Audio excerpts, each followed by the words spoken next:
Assalamualaikum warahmatullahi wabarakatuh.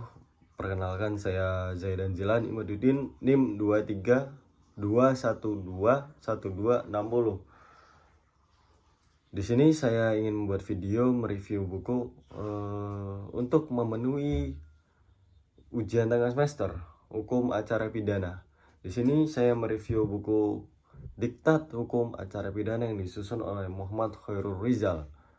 Muhammad Khairul Rizal sendiri seorang penulis yang dimana dia menulis buku Diktat Hukum Acara Pidana yang diterbitkan pada Februari 2021 oleh penerbit Lembaga Studi Hukum Pidana.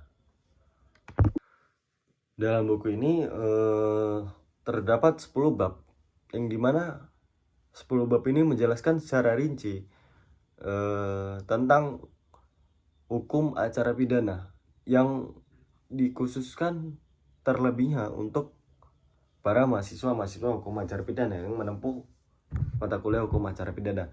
Yang dimana bab 1 ya tentunya isinya pendahuluan menjelaskan tentang rincian-rincian teori-teori hukum acara pidana, latar belakang hukum acara pidana. Di bab kedua yang dijelaskan adalah pihak-pihak dalam hukum acara pidana di Indonesia, yang dimana menjelaskan siapa saja pihak-pihak yang ada dalam hukum acara pidana di Indonesia.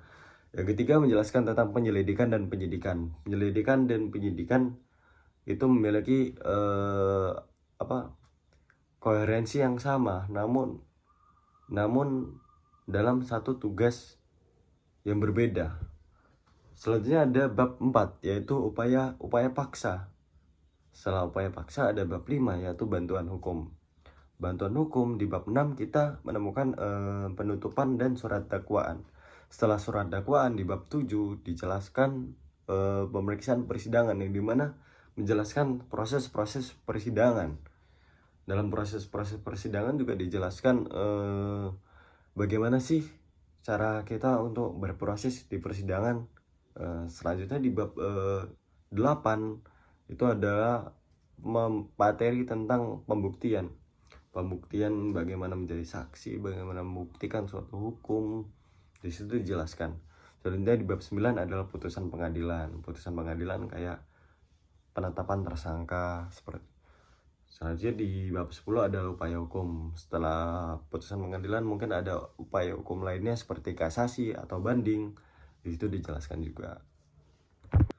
Oh iya, buku ini berbasis juga pada Undang-Undang Nomor 8 Tahun 1981 tentang hukum acara pidana, di mana buku ini merujuk pada undang-undang tersebut.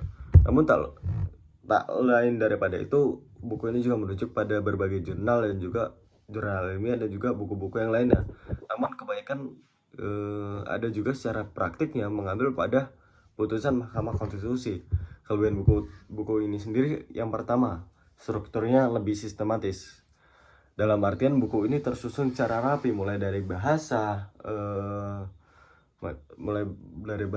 bab yang jelas, penyidikan, upaya paksa, bantuan hukum, semua dijelaskan secara rinci dengan bahasa-bahasa yang mudah dipahami. Bahasa-bahasa yang mudah dipahami dalam artian bahasa ini dijelaskan secara akademik, namun mudah dipahami oleh mahasiswa. Selanjutnya buku ini juga disertai dengan teori-teori daripada para ahli. Para ahli menjelaskan teori-teori secara akademik, namun dalam buku ini menjelaskan secara akademik namun secara pemahaman yang mudah dipahami, dalam artian bahasa bayi.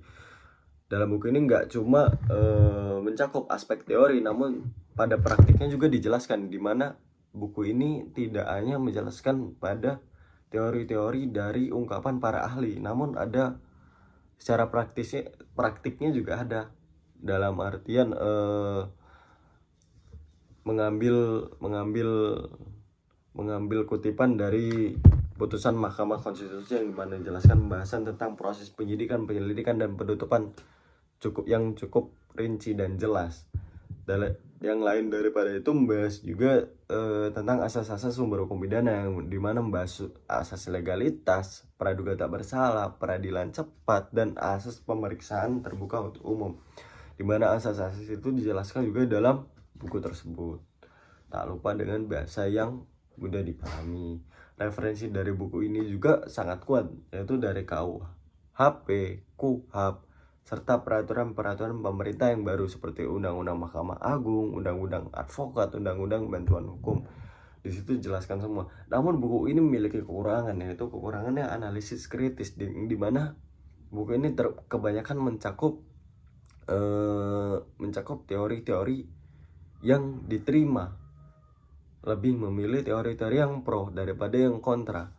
Penulis ini tidak mengkontrakan suatu teori, namun hanya ngepro pada teori tersebut. Perlu adanya kontra dari teori tersebut untuk merubah sudut pandang para pembaca yang sebenarnya secara praktik hukum acara pidana di Indonesia itu sangat dibutuhin. Secara praktiknya juga kurang, minim pembahasan tentang praktik-praktik hukum di Indonesia. Namun di buku ini juga secara perkembangan kasus atau perkembangan pembahasan itu kurang, yang dimana kasus-kasus terbaru itu jarang ke update, lebih memakai kasus-kasus lama. Perkembangan terbaru dalam hukum acara pidana seperti perdebatan revisi KUHP atau pendekatan restoratif justice, kurang perspektif kritis dalam buku ini juga. Nah, secara keseluruhan buku ini cocok untuk mahasiswa hukum acara pidana yang baru mempelajari tentang hukum acara pidana dengan struktur yang rapi dan sistematis dan mudah dipahami, walaupun dengan bahasa akademis. Bagi praktisi atau peneliti hukum, mungkin buku ini terasa kurang karena secara praktisi sedikit menjelaskan secara praktisi, ya intinya seperti itu. Mungkin dari saya sekian. Wassalamualaikum warahmatullahi wabarakatuh.